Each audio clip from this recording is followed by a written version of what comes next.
welcome to Policing TV. I'm delighted, truly delighted to be to be joined by Dennis Murray, QPM, Assistant Chief Constable Dennis Murray, QPM, Assistant Chief Constable at Thames Valley, one of the highest ranking Black, Asian and ethnic minority officers in the United Kingdom. He is also the National Police Chiefs Council Deputy Head on the Race, Religion, Belief portfolio, leads Thames Valley Police's approach to trust and confidence, and indeed the NPCC lead for women of colour in policing. Dennis, I hope I've got that full set accurate. Give you an opportunity to Just correct about, it or Bernard. add to it I, as.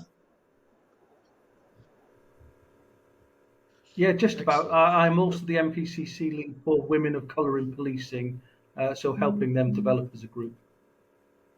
Very good, very good. So the reason we're speaking now and recording this for Policing TV, Dennis, it's focusing on the police race action plan. So, it's clear that you have insights relating to the developments and publication and then action on the police race action plan. We're recording this a little ahead of the actual publication of that document. Perhaps you can give us a little bit of background as to the work that Thames Valley has been doing in this area, and indeed, to your knowledge, the work that's been going on in preparation of that police race action plan. Of course. Well, I mean, I've been working on this sort of work for a number of years now. When I was in the British Transport Police as the Chief Superintendent, I was working on their Moving the Needle plan, which was a form of the race action plan before the race action plan concept came into play. And then at Thames Valley have kind of taken on the lead for delivering against the race action plan. And we've been working to bring the plan alive, to take it off the page and turn it into demonstrable action. Now, the plan has had some challenges in terms of the level of buy-in across the country and actually getting out a credible plan that the community and officers and staff are happy with. But I actually think the plan that's coming out now puts us in a very good position. And in Thames Valley, we have been building that into our wider approach to trust and confidence, because actually the plan talks about this is about how do we embed this into the DNA of the organisation? How do we use the plan to work up those things that mean something to our community, to our officers and staff, help us set out best practice, and then take that as the way we will do things going forward. So I think having that plan coming out in the near future is a really good thing. Thames Valley have really bought into this. We are leading the way in many aspects of this work, including things like restructuring our community scrutiny so that the community have a voice, but actually looking at what is our long-term strategy around this. How do we build it into trust and confidence and our overall approach so that when we say, okay, the plan isn't a plan anymore, this is now transitioning to how we do business, we are ready for that. And we are already looking at how that is the end goal before we even start some of our work. And I think that's where forces should be on this. They should be looking in that direction now. How are we going to mainstream this to the way we do business?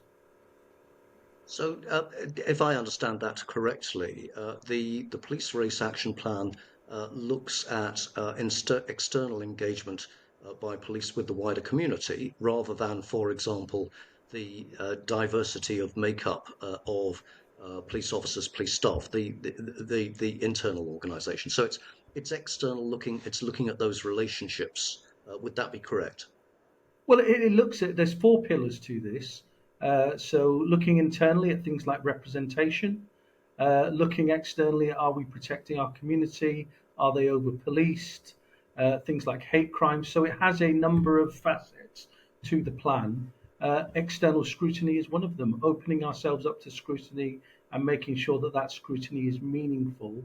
That's why Thames Valley are restructuring their scrutiny procedures in line with its new force model. And actually HMIC have said that that is what they consider to be promising practice, because we are one of the only forces that they've found that is restructuring its scrutiny in line with its force restructure to make sure that it remains fit for purpose. We're all very busy people, so we can't afford for this to be tick box. It needs to be meaningful. So tell me and us what it is that Thames Valley is doing that others may, both other forces within England, Wales, the wider United Kingdom, and indeed further afield in the international community. Certainly. What is it that Thames Valley is doing in this area? Yeah, so I think one of the things that we've got here is we have got complete chief officer buy-in to this, and I think that's really important. The people on the front line want this. The community want this. Excuse me, I'm suffering a little bit from hay fever today, so excuse me if I'm a bit sniffly. Uh, the community want this. The officers and staff want this. The chief officers are bought into it, and actually that has been reflected in the way that HMIC have come in and found within our organisation. So, for example, they have said that whether it's a frontline officer, the community, or chief officers, they can triangulate throughout that people know about the race action plan, understand their part in it, and are making that come alive.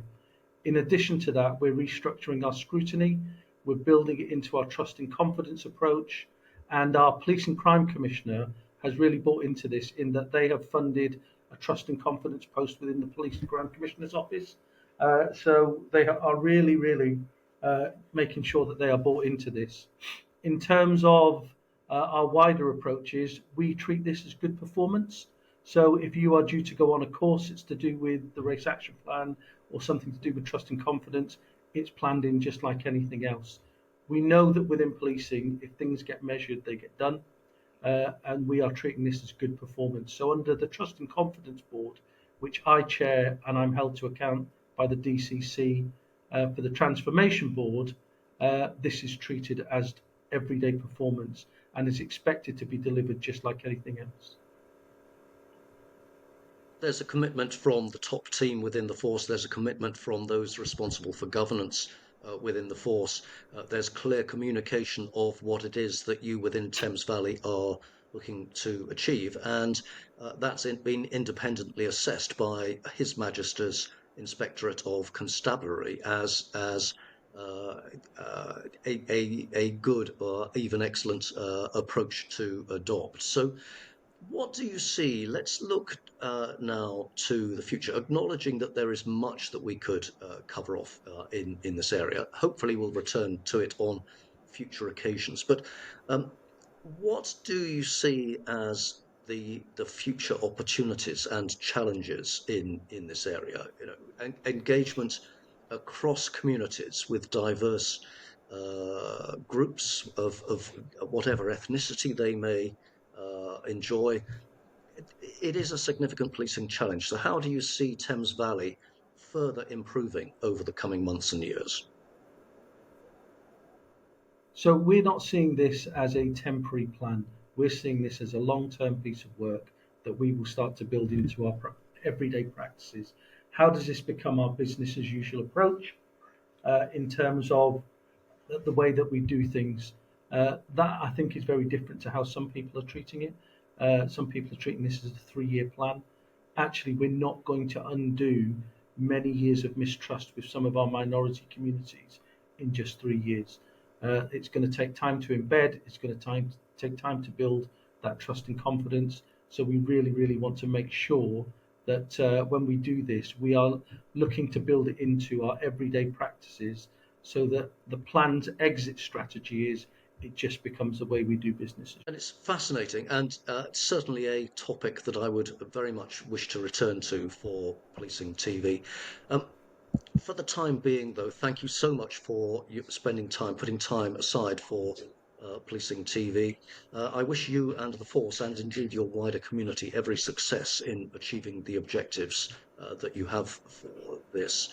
For the time being, though, ACC Dennis Murray, QPM, thank you very much indeed.